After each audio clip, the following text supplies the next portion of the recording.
हो सकता है ऐसी चीज़ें आपको झेलनी पड़े, ऐसी बातें आपको सहनी पड़े जो आपका ज़मीर गवारा ही ना करे। कहानियाँ लिखना हमारी मजबूरी है, फिल्में बनाना हमारी मजबूरी है, चाहे समाज बदले या न बदले।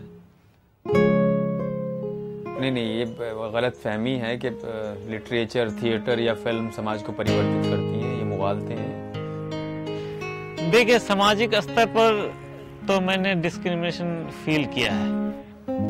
तो ये कहना कि डिस्क्रिमिनेशन नहीं है या लोगों के अंदर भावनाएं नहीं है, ये तो गलत होगा, है बहुत ज़्यादा है।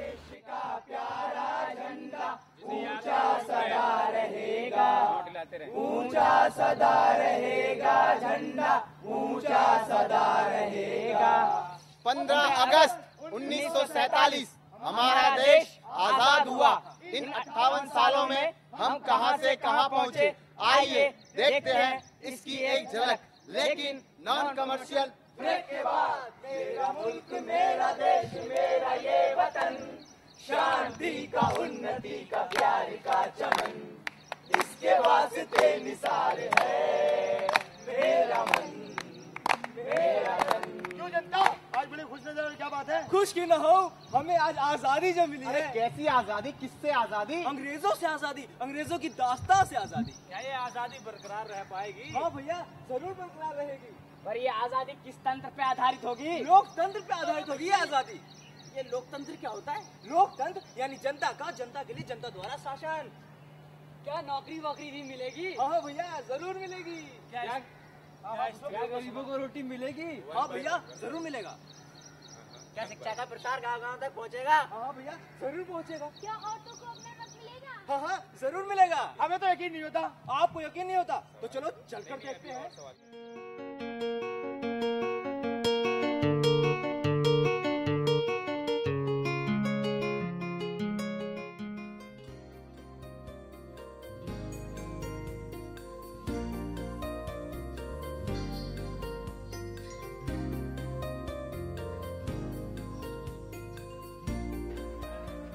सहारनपुर का एक छोटा सा गांव है इस्लाम नगर, तकरीबन 1 किलोमीटर के फासले पर है। वहाँ से मेरा ताल्लुक़ है और चूँकि हर चीज़ के नाम रखे जाते हैं इसलिए माँ बाप ने मेरा नाम भी शाहिद रखा। और तकरीबन 4 साल का था मैं तब गांव से और शहर में आया। शहर में एक दूर के रिश्तेदार थे हमारे, उनके यहाँ रहना शुरू किया और वहीं पे एजुकेशन शुरू हो गई मेरी। इसके साथ साथ रिलीजियस पॉइंट ऑफ व्यू से भी पढ़ा, इवन हिफ्स भी किया और वो सारी पढ़ाई की है साथ साथ में। बहुत मुश्किल था। हाँ, एक चीज़ ज़रूर हुई है इसमें कि जिस तरह से आमतौर से बच्चों को खेलने का वक्त मिल जाता है वो नहीं मिल पाया। टीवी देखने का बहुत शौक था, जुनून की हद तक।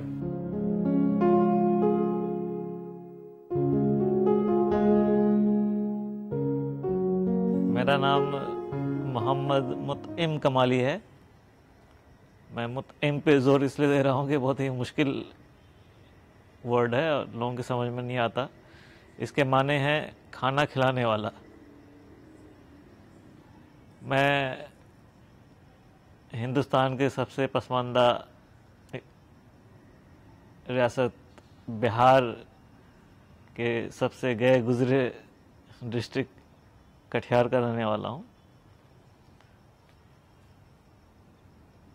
कटिहार में एक छोटा सा गांव है बेनीबाड़ी, 2 नदियों के बीच में है। कम्युनिकेशन, यातायात या और जो सुविधाएं आप लोग यहाँ देख रहे हैं वो वहाँ नहीं है। मैं वैसे ही माहौल में पला बढ़ा हूँ, वहीं से आया हूँ। मेरी एजुकेशन भी गांव में ही हुई। मेरे गांव से कुछ ही दूरी पे एक रेलवे स्टेशन है सुधानी। रेलवे स्टेशन होने की वजह से वहाँ मिडिल स्कूल, हाई स्कूल दोनों हैं। वहाँ मेरे फादर और भाई पढ़ाते थे, तो उस वजह से वहाँ मेरी तालीम क्लास 1 से लेकर मैट्रिक तक वहीं हुई। और मैट्रिक के बाद पहली बार गांव के माहौल से बाहर निकला और एक छोटे से शहर साहिबगंज आया जहाँ से मैंने इंटरमीडिएट किया।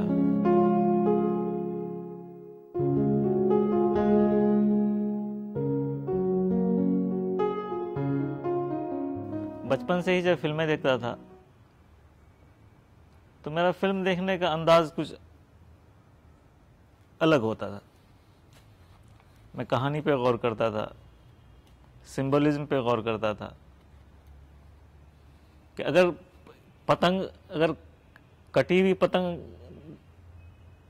दिखाया जा रहा है तो उसका मतलब कहानी से क्या सरोकार है, या कोई और सिंबल दिखाया जा रहा है तो उसका कहानी से क्या सरोकार है। तो इत्तेफाक से अपना सर्किल भी ऐसा था, लिटरेचर से वास्ता रखने वालों का सर्किल था, तो इलामत पे, सिंबलिज्म पे बातें होती थी कि इसके ये मानी है, डायरेक्टर इस शॉट के माध्यम से ये कहने की कोशिश कर रहा है। तो एक फिल्म देखने का एक अलग नज़रिया बन चुका था शुरू से ही।